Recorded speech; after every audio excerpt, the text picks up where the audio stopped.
magandang araw po sa ating lahat. Okay, so pakitay po number 2 kung okay po yung aking sounds, kung it is loud and clear. Okay, so start agad tayo, no? So again, thank you so much to ayan, so 51, no? 510 attenders, especially to all the invites. Thank you so much for the time na ipinagkaloob po ninyo sa mga nag-invite sa inyo. At kami po ay always wish and pray na ang pag-uusapan po natin ay maging answered prayer sa bawat isa po sa atin. And again, to all the leaders who always support our activities, thank you so much. Okay?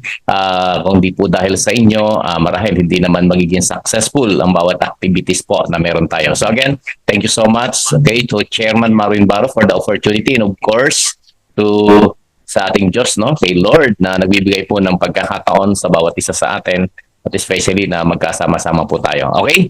So, thank you so much. So, start na po tayo, no, para mas mabilis po nating ma-share ang napakagandang programa po ng ating company, no. Ang One of the Lifestyle International po ay naghahatid po ng programang pangkalusugan at the same time pangkabuhayan. When we say pangkalusugan, importante, right?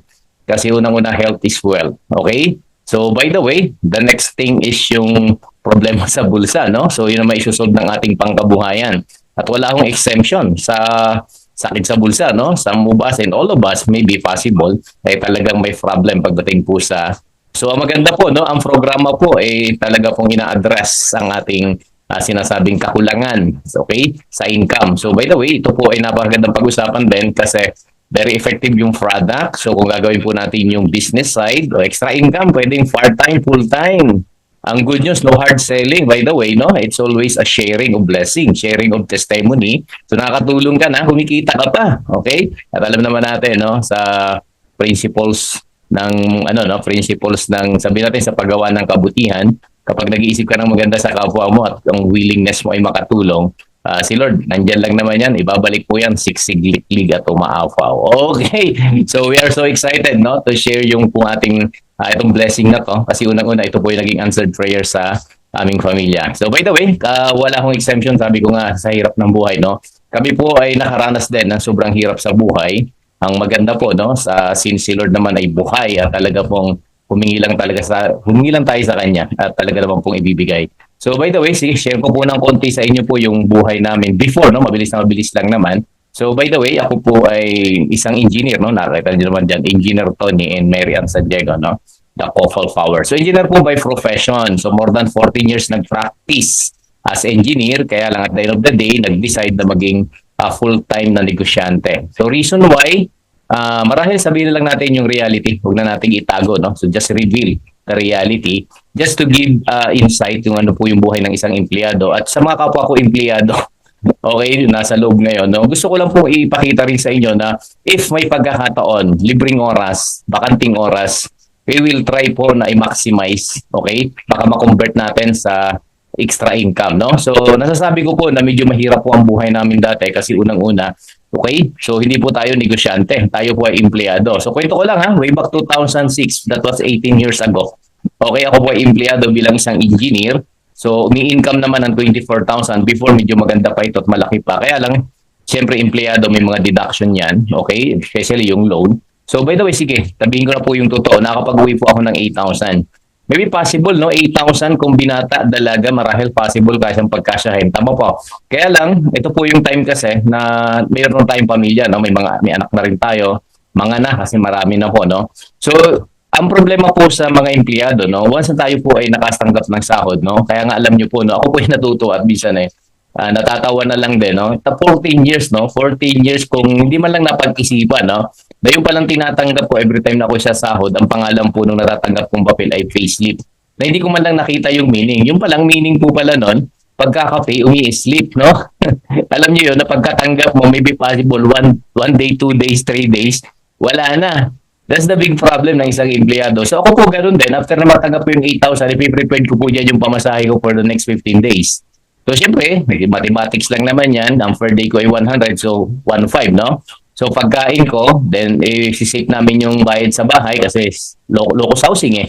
Pwedeng mabatak, no? Tapos yung ilaw at tubig, we always preferred, priority po yan, no? Pag tinotal mo po yung basic expenses na hindi pwedeng hindi consider, no? 6,000. Eh, nakapag-uwi po ako ng 8,000. Bakit? Kahit elementary, madali na ho itong i-subtract, no? So, 8,000 ang nauwi mo, ang expenses mo ay 6,000. So, 2,000 yung natitira. So, meron kang 3 anak, maybe possible, no? Pinagkakasya kasi wala kang choice. Alam niyo po, no, i-consider natin, no, kung gusto kong makatipid, maybe possible, kukunin ko yan dun sa expenses eh. Tama po. So maybe possible, pwede ako maglakad from Cavite to Manila o hindi ako kumain. Okay? So yung housing, kung maghanap ka na medyo mababa ang renta, kaya lang maganda kasi dito sa housing loan namin, after 10 years maging amin eh. Yung ilaw at tubig pwede itong tupirin. Kaya lang tipid na to sa experience nyo. Tipid na po ang 1,800 per month pinagsamang ilaw at tubig. Tama po? So grabe po. So kung ito po yung experience ng bawat isa sa atin, problema to eh. Tama ba? At itong problema na to, hindi ko po ito napansin for more than 14 years. Okay? Hindi po ako nakapag-isip na ito ay problema kasi nakaka-survive naman kami. Kaya lang na-experience ko po for more than 14 years, yung buhay ko pala, umikot lang sa trabaho, sweldo, bayad, utang, no? So hindi ako makawala dun sa utang. So, ayan po. So, by the way, so, share ko lang ng konti. Siyempre, ang question yan, how can we survive for more than 14 years? Siyempre, diskarte. Ang diskarte ko po dyan, ako po yung nagta-tricycle sa gabi. Ang main goal ko po ay kumita ng 200 pesos para yung pagkain po at yung pamasahe ko is makuha ko na dun sa extra income ko. Mahilig tayo sa extra income eh. Kaya lang sometimes, yun nga, ganun pa rin, no? Physically, ano pa rin eh. Ang ginagamit mo, trabaho pa rin talaga para kumita, no? So yun po yung isang problema dito sa Philippines. So some of us, wala talaga tayong mindset para magnegosyo. So yung big problem is lakas lang talaga. Ang big problem sa ganitong klase ng trabaho, mauubos ka eh. Yung lakas mo, it can suffer pagdating ng oras. At nangyari po sa akin yan, ako po yung nagkasakit. Okay, so may sakit ang padre di pamilya, ang breadwinner. Anong pwedeng mangyari? Problema, no? Grabe, no? So, siyempre, hindi naman tayo pabayaan ni Lord, no? So, binigyan po kami ng oportunidad na yung misis ko po ay makapagtrabaho sa Hong Kong as a domestic helper. Okay naman kasi 33,000 ang sahod. Ako po, I'm just, saying yung reality. O, 33,000 before, maganda po yon. Actually, nakakalungkot na bumaba pala ang sahod ngayon sa Hong Kong, no? Minsan 18,000, 20,000, but before is 33,000, no? So, yan, we can survive. Talaga pong kahit pa paano, nakakapag-Jollibee na tayo. No? Kaya lang, ano po yung nakikita nyo sa problema? This is the situation. Tama po, lumalaki mga bata, wala yung kanilang ina, at mahirap sa sitwasyon, no? At ito po ay pag hindi mo nabigyan ng solusyon, it comes, matagal na labanan to. It is possible, baka mag-retire tayo na ganito po yung sitwasyon, no? So we always pray.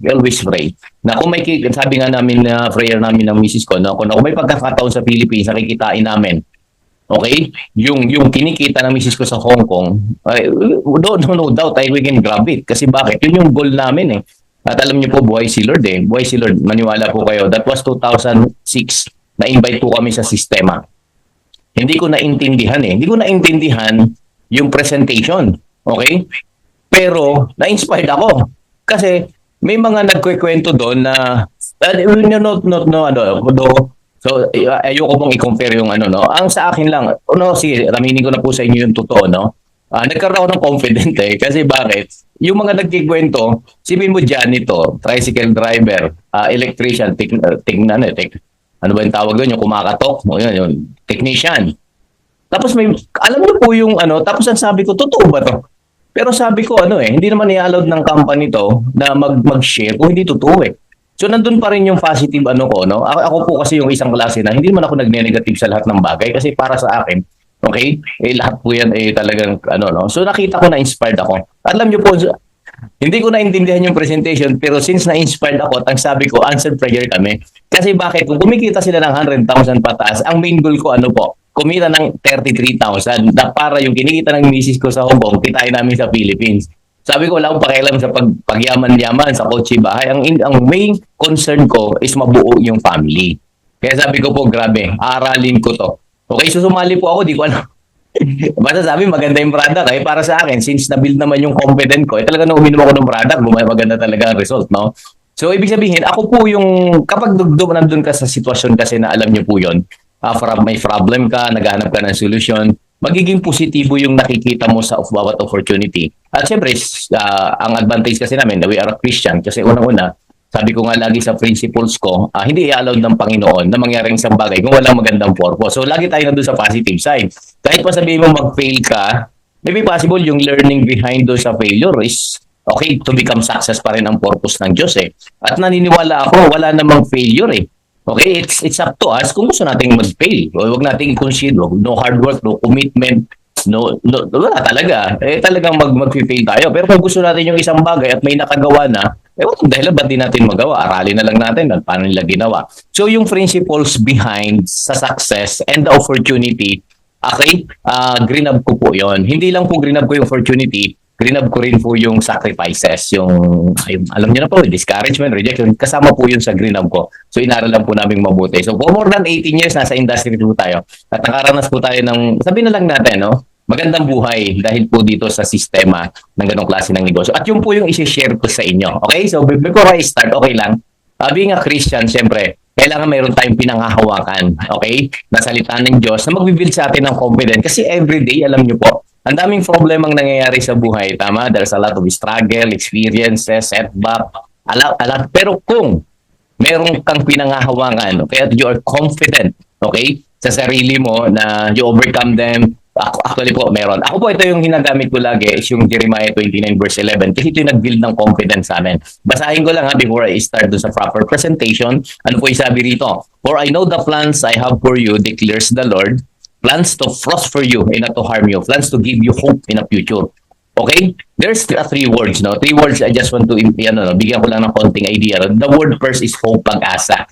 Then idugtong mo yung future, pag-asa sa future. Pag-asa maybe possible 5 years, 10 years, 20 years from now. So mean to say, yung sitwasyon mo ngayon, oo, mahirap yan. Tanggap ko yan, sitwasyon namin before yan eh. Pero hindi yan ang plano ng Diyos. Kasi yung pag-asa nasa future mo. Once na talagang i-greenup mo ang opportunity na pwedeng magbigay sa inyo ng gandang pag-asa. Ngayon kung tatanungin mo, ano yung pag-asang sinasabi sa future? Okay? Yun po yung sinasabing plans to prosper you. When we say prosperous life, masagana ang buhay eh. You become healthy, you become happy, you become successful sa lahat ng bagay na gusto mo. And when you become successful, maybe consider the financial success, maybe possible, at the same time, health, of course, health is well, tama? So, yun po yung pinanghawakan ko. Na yung sitwasyon ko na mahirap, hindi yan yung plano ng Diyos para sa akin. Okay? Tapos, minsan, kailangan mo lang din maintindihan, okay? Hindi mo kailangan nakapag-aral dito para ma-appreciate mo kung paano mo kukunin yung future mo, no? So, dapat you can always align yourself dahil sa future, doon sa gusto mo. So, we'll start to be a dreamer, mangarap, no? Sabi ng mentor ko sa akin, okay? So, we are all deserving sa pangarap natin. At lahat tayo may pangarap eh. Imposibleng wala kang pangarap kasi bakit? May emotion ka eh. May feelings ka eh. Every time nakakita ka ng magandang bahay, magandang kotse, nagka-travel, every time na nagbabrowse ka sa Facebook, nakakakita ka ng magandang bagay, and of course, nasisiyahan ka eh. Tama, nagagandahan ka eh. It's enough na yun eh, para ma-appreciate mo yung isang bagay na gusto mo siya. Kung may pagkakataon rin lang. So lahat tayo a dreamer. So lahat tayo may pangarap at hindi masamang mangarap. Kaya lang one thing na kailangan mong maintindihan, okay, para makuha mo yung pangarap, just to work it out. Tatrabahuhin natin yan eh. Kaya lang sometimes, ito yung big problem, kaya nagkakaroon tayo ng tatawag na wasting time, sayang na oras. Kasi bakit?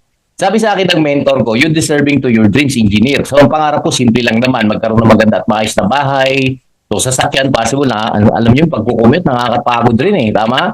Tapos gustong-gusto ko mapag-aral yung mga anak ko sa magandang eskwelahan. Kasi hindi kami nakaranas ng magandang eskwelahan eh.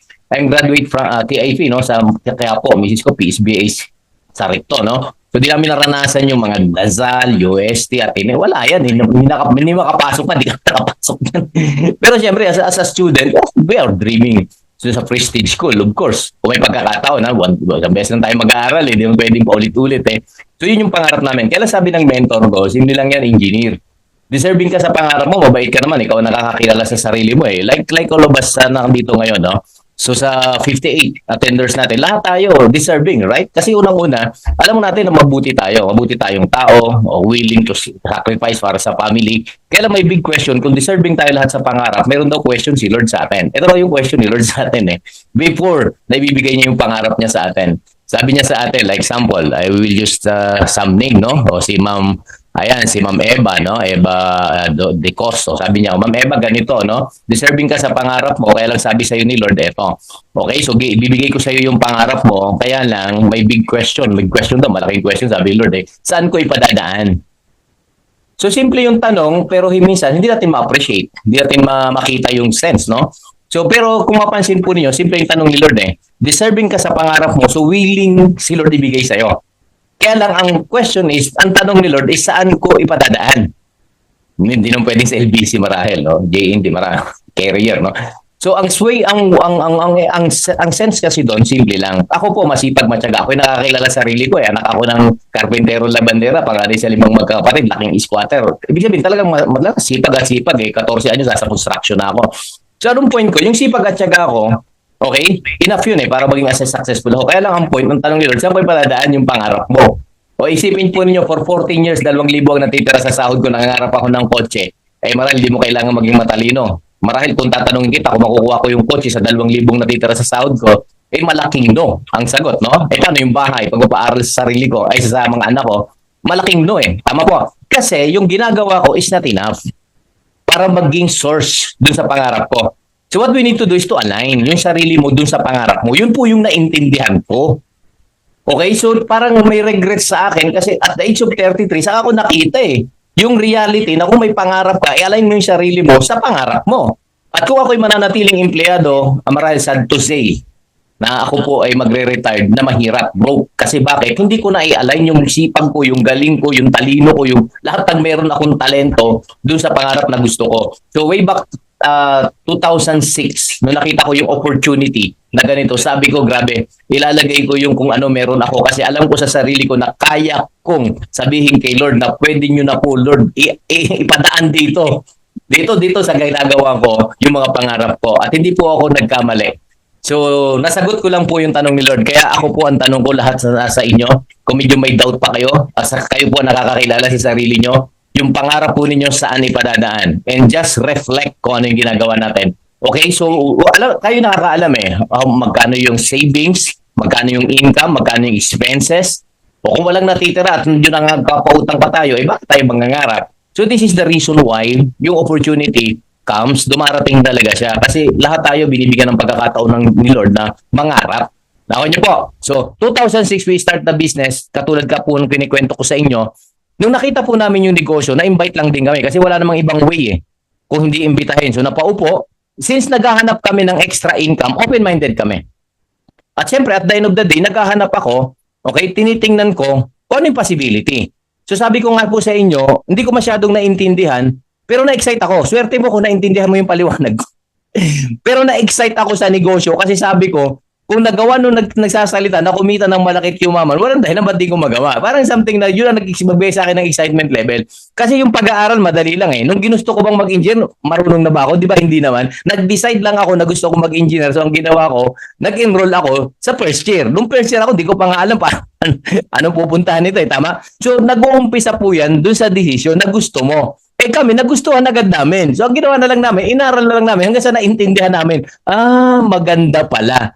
Ito pala ang gagawin. So what we need to do first is to grab yung opportunity. Then the rest, saka mo aralin paano gagawin. Wag yung magde-decide ka agad, baka mahirap. Hindi. Ang gawin mo muna, grab muna. Ganun po yung ginawa namin. Hopefully sana, ganun din po yung maramdaman ng bawat isa sa atin. Okay? So ito po yung nangyari. Yung kwento namin, kwento lang naman to ng isang ordinaryo na nangarap.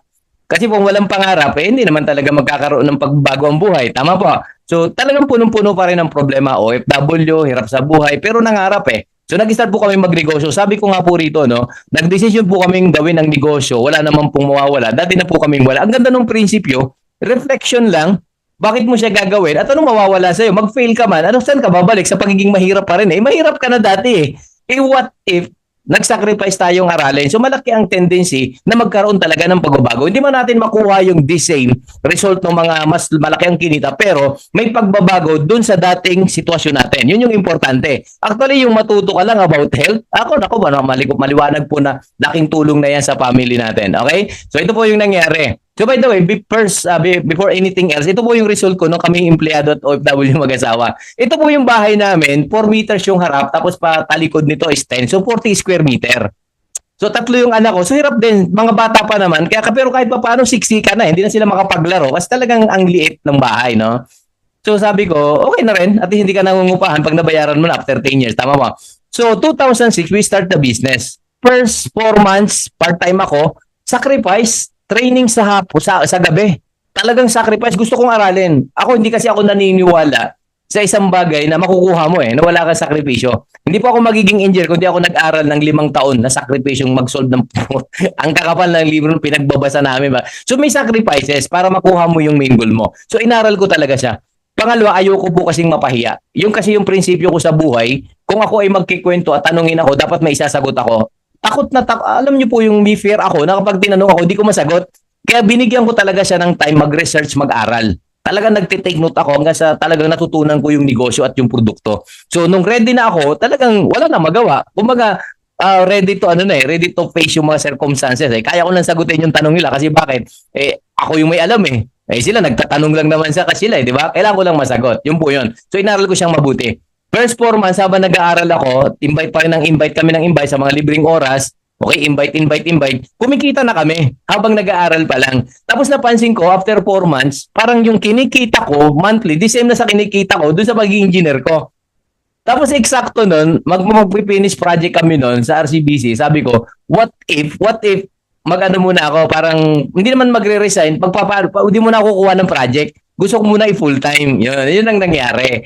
So, nung pinul time ko, mas marami na kaming, ready na ako na kumausap ng tao. So, I just required na para paring empleyado, alas 8 ng umaga, nasa labas na ako, naghanap na ako ng kakausapin. Tapos wala akong pakialam kung sasali siya o hindi. Ang goal ko lang, na-excite lang ako na makapagpaliwanag just to practice yung sarili ko, ma-develop yung pagiging ito, kaya ganito po ako magsalita kasi it takes a lot of years, 18 years na akong nagsasalita, kaya kahit ako'y nakapikit, ay wala po. Dire-diretso yung salita kasi alam ko na yung sasabihin ko kasi 18 years ko na siyang ginagawa. So yun lang po, practice makes perfect. No. Improvement. Nag-i-improve ako habang ako'y nagpa-practice. So maganda, 2 years and 4 months na full-time. 4 months, part-time. Then nag-resign na ako, tinuluyan ko na. 2 years and 4 months, grabe, nakabili kami ng 2 additional na unit. So parang yung 40 square meter, naging 120 kasi nagkaroon pa ng 2. Tapos siyempre, dahil kumikita ka, napagawa mo, naparenovate mo. Imagine mo yung pagbabago, yung bilis nung changes. Na dating, alam niyo po, problema yung masikip talaga ang bahay tama? Talagang parang pag nakahiga, di ka na pwedeng tumayo. Yung mga ganong sitwasyon, mainit, di ba? Tapos yung mga bata, walang space para paglaruan. Kulang na kulang sa privacy. Para magano. Ito 120 square. Malaki na to doon sa mga 3 chikiting ko dati. So, we're so blessed. We're so blessed kasi kung hindi ako naging positibo the first time I meet this kind of business, tama? Tapos hindi ako naniwala doon sa mga naging successful na parang inisip ko, gawa-gawa lang. Alam mo yun po, parang something na kasi sabi ko, hindi ko naman malalasa ng pagkain kung masarap o hindi, kung hindi ko titikman. Sabi ko, try ko kung totoo hindi. Kung mag-fail man ako, wala namang problema, babalik lang naman ako dun sa dati kong buhay. Ang maganda, sumubok ako Yung pagsubok ko, yun yung isang magiging way, kung totoo ba o hindi, yun ang sasagot Tama po, ito good news, ito na yung totoo Ito ngayon ang good news. Itong 2 bahay na to dito sa amin. Pero ito, sa magulang ko at sa biyanan ko. Pero ito ang good news, ang bumili nito, kaming mag-asawa, regalo. Alam niyo yung word na regalo sa English, gift. Lahat naman ng anak kung may pagkakataon magregalo ng kotse, ng bahay, kung ano ba yung talagang kailangan ng magulang na ibibigay naman natin. Kaya lang sometimes alam mo nalulungkot ako. Alam mo kung bakit? Laking problema. Bakit? Isipin mo only mong paracetamol lang hingi lang yung magulang natin. Hindi natin mabigyan. Wala naman tayong choice kasi bakit? Hindi nga magkasya sa atin Magbibigay pa ba tayo? Yun yung point At saka dumarating na feeling natin, hindi natin responsibilidad yun. Meron ng responsibilidad natin yung mga anak natin, pero alam mo po kapatid, simple lang. Okay, ipag-pray mo lang kay Lord. Pag talagang i-bless ka ni Lord, dahil ang ganda ng puso mo, okay, mangyayari sa buhay mo to. Makakapagregalo ka ng bahay sa magulang mo. And we are so blessed again. Kasi bakit nangyari sa buhay namin Tama ba? Now imagine mo kung 2,000 lang ang natitira sa sahod ko before Big problem to. Paano ko magbibigay ng bahay sa magulang mo? So ito yung sinasabing kailangan align. Align ka dun sa ginagawa mo kung ano yung gusto mo sa buhay mo. Grabe, no? Mga sasakyan. Ako personal, nag-enjoy naman ako nung ako po yung nagko-commute. Sarap din sumakay sa tricycle, nandun ka, naka-backride ka, sakay ka sa jeep, sakay ka sa MRT, nagsisiksikan kayo. Experience ko nga sa MRT, grabe, sobrang puyat ko, inaantok ako. Napapikit ako habang nakapila Pagmulat ko, nandun ako sa loob, hindi ko alam paano ko napunta sa loob. Dahil siksikan nagtutulakan Grabe, tapos yung space ninyo, parang hinga lang yung pagitan katabi mo. Ano mga ganong idea, no? So, saksikan talaga. So, mahirap pa rin. Kaya nag-enjoy ka kasi wala kang choice kundi mag-enjoy. Pero alam nyo po, kapag binless kayo ni Lord, naintindihan mo na pwede kang magkaroon ng mga bagay na gusto mo sa negosyo, inaral mo yung negosyo, yung opportunity na binigay sa'yo ni Lord, posible magkaroon ka ng mga sasakyan. Mga kasi medyo marami, tama mo? So nagkaroon kami ng Innova, Grandia, Commuters, Jambios, ayan, Fortuner. Alam niyo po, lahat ng yan hindi naman imposible. Kasi bakit? Bigay ni Lord yan eh. All things are possible with God. Tama ba? So ayan po, apartment. Passive income, may passive, wala kang ginagawa, kumikita. Future purposes, isipin mo, nag-retired ka, o meron kang pension, tapos may kinikita ka pa sa apartment mo. Wala ka namang ginagawa dito, right? Maray, konting renovation after 1 year, 2 years, nagpalit ng bubong. Malit lang, pero yung bibigay sa'yo for life eh. So nag-invest tayo ng passive. So naka-invest na, meron na rin ho tayong condo, dalawa sa Tagaytay, no? Ayan. Naka-Airbnb rin, so kumikita rin, no? Tapos meron tayo sa Manila. Okay, sa sa De La Salle University. Okay, yun. Ang malikod nito, De La Salle. Kasi nagkataon po na nangarap yung panganay namin na mag-aral sa La Salle. So we sacrifice talaga, we work it out na magkaroon po siya ng at ease na matitirahan. So kinuha namin siya ng kondo. Ayan. So nung graduate na po siya, o ginawa naman namin siyang dormitory. No, not the word dormitory, with space sa mga estudyante rin. So ito po yung family ko. By the way, I have three girl, no? Yung 1, 2, 3. Tapos magkaroon po ako ng bunso 2018. Ayan, blessing kay Lord, nagkaroon po kami ng lalaki. Ayan, yan po yung family ko. So meron na rin po kami, syempre may yung pera mo, gusto mo kumita rin ng pera. Tapos yung for future purposes, so nag-invest po ako sa mga paupahan. Nabibili po ako ng property, tapos kino-convert ko sa mga commercial space. Para po yun, monthly, kumikita tayo. Okay? Tapos syempre, gusto mo rin ng mga traditional na negosyo. Alam ko, yun din yung feeling mo. Pero kung ikaw ay nag-uumpisa, huwag mo nang intindihin to. Ito yung future mo. So mayroon po kaming laundry business. Yan. Nakatulong tayo dun sa mga empleyado natin. At the same time, kumikita po yung pera natin. Tapos yun, inaral lang yung mag-asawa gumawa ng manufacture. Kasi kailangan namin sa laundry yung sabon. Inaral na rin namin. Kami na rin yung gumagawa. Nagbebenta na rin kami. Tapos nag-coffee shop na rin kami kasi sikat eh. O yun po yung mga traditional na negosyo namin. Tapos ito naman po yung mga business. Ito, kaya ko isinama to sa presentation. Gusto ko lang ipakita sa inyo kung gaano tayo ka-bless. Na yung negosyo natin worth 1988, may kapalit na product. What if pag ninegosyo ka sa labas, alam mo ba kung gagawin mong legal ang negosyo mo, business permit mo pa? Ito na yung possible na gastos mo. Wala ka pang income dyan. Papel pa lang yan. O magre-renta ka pa. Di ba? May ilaw, tubig. Kung mayroon ka pang staff ka, sa gaano kalaki ang pwedeng umpisahan mo. 50-100,000 hindi not enough. Pero sa halagang 1988, kapatid, pwede ka nang kumita ng malaki. So saan ka pa? So practice time habang nag-aaral tayo magnegosyo to develop yung personality natin, ma-develop yung ano natin, yung being para maging negosyante. Ito tayo mag-umpisa sa 1988. Ang daming learning dito. How to communicate, di ba? Yung personality mo madi-develop dito. Kakapal mukha mo rito eh. So magkakaroon ka ng maraming kakilala dito. So siyempre makakilala mo, nagkikwento sa'yo, nag-a-advise sa'yo ng mga gandang negosyo, matututo ka.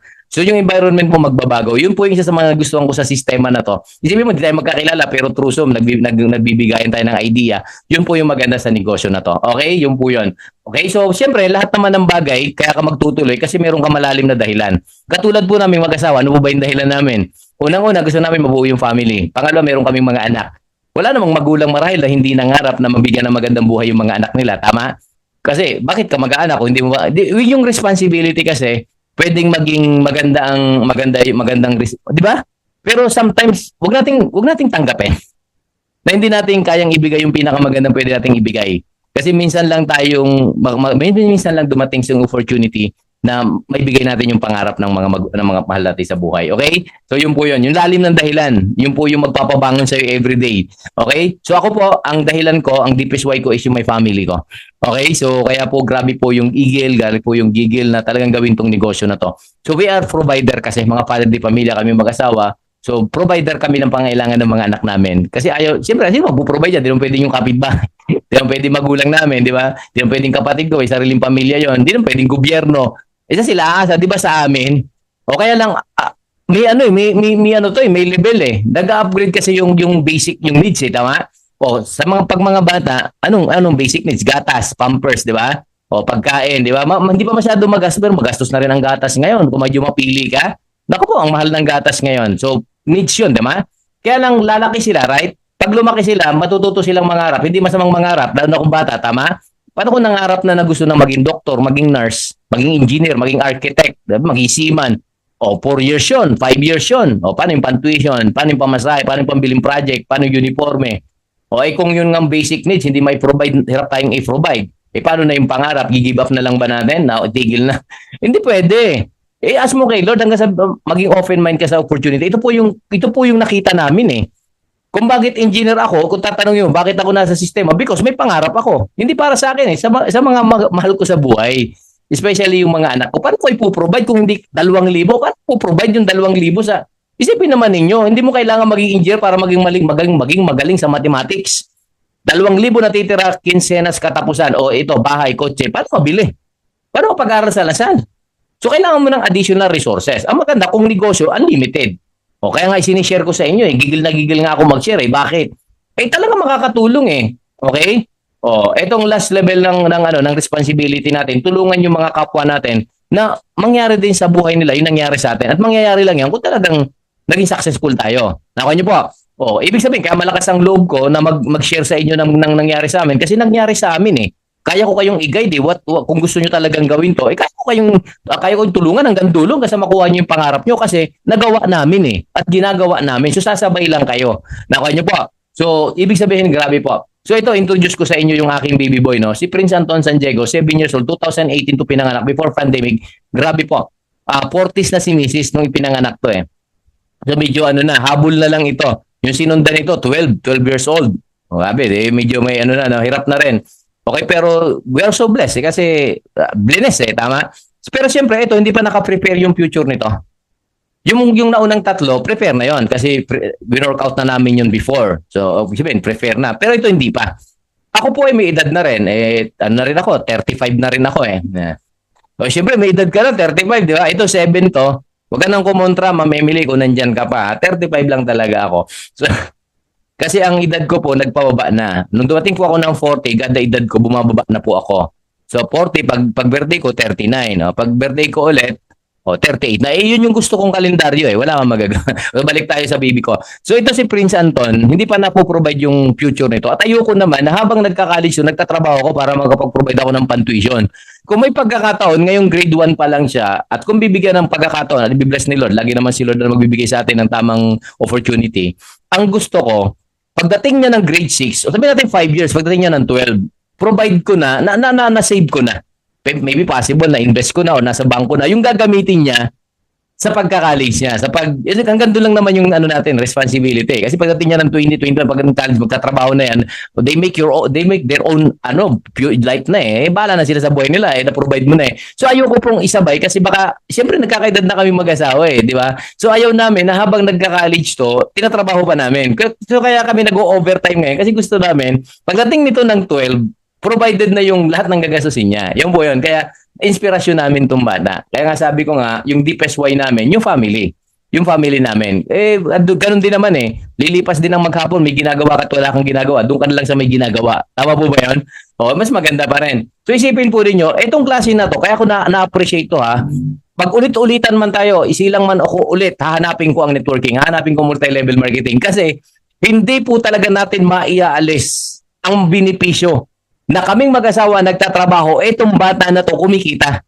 Sa pamamagitan ng paglalagay namin ng mga ninong at ninang na left and right, ako binag-i-invite. O isipin po ninyo ha, isang batang 7 years old, isipin nyo to, o nakikita nyo sa screen nyo, magkano yung check ng bata nung March 7? Imagine nyo ha, kumita siya ng 8,990. O sabihin na lang natin per week yan, isang linggo.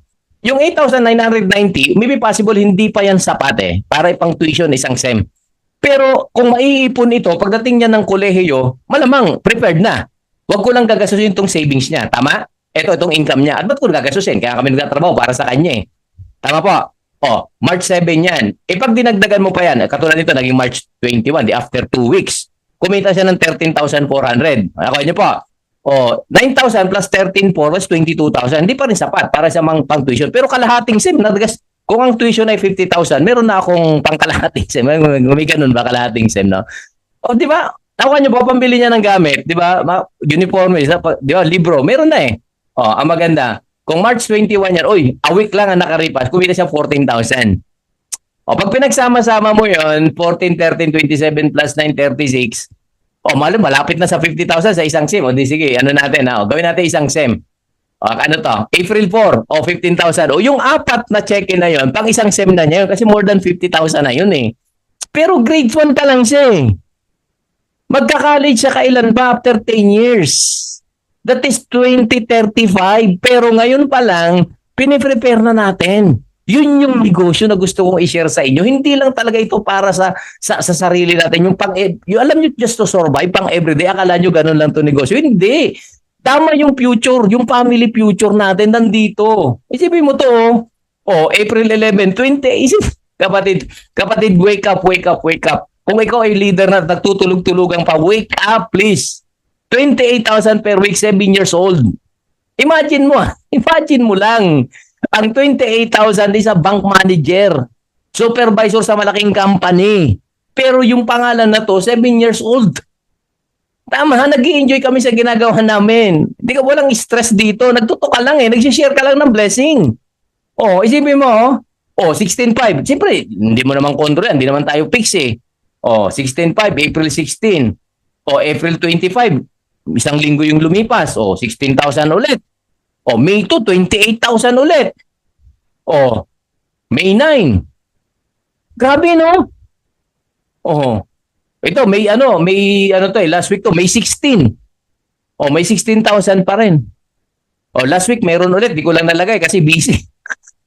kapatid, grabe po. Sana makita mo, kung ikaw ay distributor na at talagang hindi ka pa tumitake off, hindi ka pa nagmo-momentum, just accept and feel na ngayon ka lang na-invite. Ngayon ka lang na-invite. So starting today, okay, work your plan. Work your goal plan. Ano ang kailangan mong unang gawin? So kung ako yung magiging advisor mo, I always say na improvement. Improve mo yung sarili mo. Improve mo lang. Okay, go to training. Go to training tayo para yung ma-recharge yung energy natin. Tapos huwag mo isipin na 1 year ka na, 2 years ka na, 3 years ka na, 4 years ka na. Huwag mo isipin yon. Isipin mo, day 1 tayo. Day 1 pa lang tayo para at least ma-maximize natin. Kasi kaya pa yan eh. Kaya pa natin yan. Okay, yung po yung point ko. Okay? So sabi ko nga sa inyo, tingnan nyo po yung una kong verse sa Bible na favorite. Nag-build ng confidence sa amin. For I know the plans I have for you, declares the Lord, plans to prosper you and not to harm you, plans to give you hope in the future. O totoo po na may pag-asa sa future. 2006, we are broke. We considered as broke. Bakit? Hindi kami masaya eh. 2,000 natitira sa sahod mo, FW misis mo, we considered as broke. Hindi kami success. Tama? Pero may future eh. At ang future, prosperous life. Na kahit pa paano, hindi man sa katulad na sabi natin, pero na-experience namin eh. Tama na hindi kami masyadong stress. Nakuha niyo po, so totoo po ang Jeremiah 29 verse 11. Kapatid, your main goal, ano yung buhay na gusto mo 5 years, 10 years from now? Kailangan ma-appreciate mo na yan, okay? At babaka pa natin yan ng isa pang verse sa Bible. Importante ito, itong verse na to. Okay? Nasa na? Nawala. Okay, ito po. Ito yung future natin. Di ba sabi ko sa inyo, ano sabi sa Jeremiah, by the way? Ano sabi niya? Hope sa future. So, siyempre, baka naman kasi, ayoko naman ng ganito, baka maisip mo, engineer ka, kaya mo kaya eh. Mabilis ka mag-adapt sa anytime sa sitwasyon na gusto mo kasi siyempre sanay ka mag-aral. Possible, pwede nga. Kasi nga una-una, 5 years ka nagbabasa ng libro. So alam mo talaga kung ano yung gusto mong i-adapt sa sarili, magagawa mo kasi sanay tayo dun sa gusto natin. So kaya lang siyempre, we considered yung sitwasyon mo. Kaya magbibigay ako sa inyo ng mga naunang naging successful sa kumpanya natin. Si Ma'am Marie Cres Maysa, 11 years butcher. Ano in-expect mo sa isang butcher? High school graduate, probinsyana. Di ba? So, ibig sabihin, hindi talaga to negosyante. Pero wala eh, naaral talaga. Isipin mo, in HS, kumita ng 100 million. Yun yung future. So, ano ang dahilan ba't di mo magagawa? Kung more than pa yung capacity mo, educational-wise, kakilala-wise, di ba? O ibig sabihin, lamang na lamang ka. What we need to do, simple lang. Tanggalin muna kung ano meron ka. Be an empty cup. Empty cup, walang laman. Tapos tanungin natin si Ma'am Marie Cres, ano po yung ginawa mo? Tama, mas maging maganda mas maganda na maging mentor natin yung nakagawa ng negosyo. Kasi yung i-advise niya, sigurado, base lang sa experience niya. Hindi base sa libro. Hindi man nagbasa ng libro to. Hindi walang nagturo. Yung experience niya, yun yung nagpalago sa kanya at mare-recall pa niya yun at hanggang ngayon, ginagawa niya yun. So yung advice niya importante para sa atin. So kaya lang, paano natin matanggap yung advice kung punong-puno tayo ng yabang sa katawan, punong-puno tayo ng pride. So tanggalin muna natin kasi sayang nadidelay yung pagyaman. Okay? O ito pa isa. Ronald Morota, third year high school. Base sa kanyang kwento, tricycle driver, dicer, Umalikap yun, in-expect mo sa tricycle driver. Naging tricycle driver ako sa Dicer. Mga buhay nito, ATM nga nito, puro nakasanla tama? O kumita 75 million, 8 years. O naka-sports car, 12 million ang bahay, 3 sasakyan, magandang buhay. O ano pa? Walang dahilan. Hindi sasabihin swerte, walang swerte. We are all sons of God. Lahat tayo anak ni Lord. Walang favoritism si Lord. Lahat tayo anak. O ito, si Lester, di ba? 150 million. And of course, Sir Gabs Castillo, nakaka-excite kasi bakit? Kalalabas lang ng Nissan 376 worth 4 million. Di ba? May resort, may hotel, may condo, may bahay, lahat nasa kanya. Bakit? Pinagpagmura niya, deserving niya yan. Di naman ibibigay ng kampay sa kanya yan kung hindi niya deserve Tama po? So ang kailangan mo lang rito is maintindihan, maunawaan mo. Yung capacity mo, hindi wag nating i-compare. Tama? Pero kaya natin gawin yung ginawa nila. Kasi ordinaryo lang yun Yung actually nagawa na natin before, nag-sacrifice na tayo. Maniwala po kayo sa akin. Okay, ang dami na nating hirap na dinaanan. Naglipasan na tayo ng gutom, napuyat na tayo, napagtawanan na tayo, napahiya na tayo, na-India na natin. Yun lang naman ang niranasan nila. Kaya lang minsan ayaw mo nang maulit. Tama? Kasi nag-upgrade ka na. Nahiya na ako. Wala nang gano'n. Tuloy mo lang. Yayaman naman Okay. Ito pala yung sinasabi ko sa inyo. Tatapusin ko rito sa aking favorite verse sa Bible. Yung Mark 11 verse 24. Sabi rito, whatever you ask for in prayer, believe that you have received it and it will be yours. Ang ganda nito pag naintindihan Pag naintindihan. Pero pag hindi naintindihan, mababaliwala yung pag-asa na yung binibigay nito. Kasi lahat na naging successful na tao, lahat ng yumaman, sabihin na lang natin, direct to the point, lahat ng yumaman, ito ang verse na angkop sa kanila, sa amin. Kasi sabi rito, whatever you ask for in prayer, explain ko ng konti, hindi man ako pastor, yung pagkakaintindi ko lang, alam ko sa sarili ko na pag ibig sabihin ng whatever, kahit ano, pwede mong hingin sa panalangin. So pwede ako humingi ng Fortuner, pwede ako humingi ng kondo, kahit ano kaya kong humingi, kay Lord na makapag-aaralan ako sa Lasal. Kaya kong humingi ng income na 1 million, 2 million, kaya ko kasi whatever Kaya lang, pag hiningi ko siya kay Lord, ibabalik sa akin ni Lord. Ibibigay ko sa iyo, pero bigyan kita assignment. Ano raw yung assignment? Sabi ni Lord sa akin. Sabi niya, sige, bigay ko sa iyo yung hinihingi mo, pero maniwala ka muna na tinanggap mo na. Kaya yung receive, may letter D, so past tense. Dapat maniwala ko, natanggap ko na. Ngayon, kung nangyayari na sa akin. Ngayon, sa present situation, nangyayari na sa akin yung mga pangarap ko. Anong feeling ko dapat? Masaya. Masaya. Tama? Grateful. Nagpapasalamat kay Lord. Tama? Ibig sabihin, pag naniwala ko na tinanggap ko na nasa akin yung pangarap ko, mag-iiba na yung kilos ko. Tama? Kasi kailangan ni Lord yun Kailangan you become deserved na nakikita ni Lord na tinatanggap mo yung prayer. Kasi ang gagawin lang naman ni Lord, pag nakita ni Lord na naniniwala ka na tinanggap mo na, bibigyan ka na ng resources na kailangan mo dun sa magiging way para makuha mo yung pangarap mo. Like example, nasa negosyo tayo, nakita ni Lord, deserving ka. Okay? Naniniwala ka na tinanggap mo na, lagi ka ng masaya, lagi ka ng positibo, excited ka lagi, tama? Ano gagawin ni Lord? Ibibigay niya lahat ng kailangan mo. Kailangan mo lang naman dito tao leaders sa dami nang nagpa-pray kay Lord na gustong umasenso sa buhay, ano ba naibigay sa'yo yon? Tama? Wala tayo pa alam kung hindi natin alam kung saan manggagaling yun tama? So pag nagawa mo yung assignment, naniwala ka na tinanggap mo, ano mangyayari? Yun yung promise niya, it will be yours. The big problem kaya di tayo nagiging successful, some of us nagpe-pray pero hindi naniniwala na natanggap. So walang changes sa attitude, walang changes walang pagbabago nakikita si Lord sa atin. Nagpe-pray ka na umawala yung arthritis mo pero pagkatapos mo mag-pray, masakit pa rin yung feeling mo. Hindi talaga maniniwala. Paniwala ka na magaling na yung arthritis mo. Na kahit masakit yan, ilakad mo. Nakanya po yung point ko and it will be yours. Grabe po. Ay, nako. Overtime tayo. Pero nag-enjoy ako. Nag-enjoy kayo. Sana nag-enjoy din kayo. Okay? So again, maraming salamat po. Okay? Tapos na actually tayo. So ito na po. Ultimate freedom ang promise po ng ating company. When we say ultimate freedom, nandiyan po yung health, nandiyan po yung financial, at nandiyan po yung time. And grabe po, we're so blessed. Chairman, thank you so much because 1OT is the answer. So last po na request. Okay, palambing lang. Okay lang ba na pasalamatan natin si Chairman? Kasi kung wala si Chairman, wala tayong pag-uusapan. Okay, walang magiging avenue, walang magiging way, walang magiging answer. Okay? Sa magandang buhay na future natin. Okay? So sabi ko nga, always saying, kung sino ka ngayon, yan ang mga decision mo noon. No regrets at all. Kalimutan na natin yung last past. But, kung sino ka sa darating na panahon, that is your future. Yan ay resulta na maging decision mo ngayon. So, starting, this is your day one. Every day is a day one. Day one ng pagbabago. Day one ng pangarap. Okay? Ngayon pala mag-uumpisa. Okay? Kasi dapat every day is a day one ng pangarap natin. para yung excitement level hindi nawawala. Okay? Kaya nga po tayo nabibigyan ng pagkakataon. Pag ginising tayo sa umaga, when we say good morning, ang ibig sabihin, ano po, itama ang mali na nagawa kahapon at ituloy ang naumpisahang pangarap. Okay. So again, maraming salamat po. Hindi ko po, kumbaga, yung pakiramdam ko po na nandyan kayo, nagtsatsaga kayo, is a blessing for me. Is a blessing for us. Is a blessing for sa atin pong lahat. Okay, so magtulungan po tayo. Okay, so again, maraming salamat po to all the leaders po na nasa loob. Di man namin kayo maisa-isa, pero alam namin, okay, nakasama namin kayo, okay, sa pangarap. Okay, so tulungan po tayo. So again, thank you so much po at God bless po sa ating lahat. Maraming pong salamat.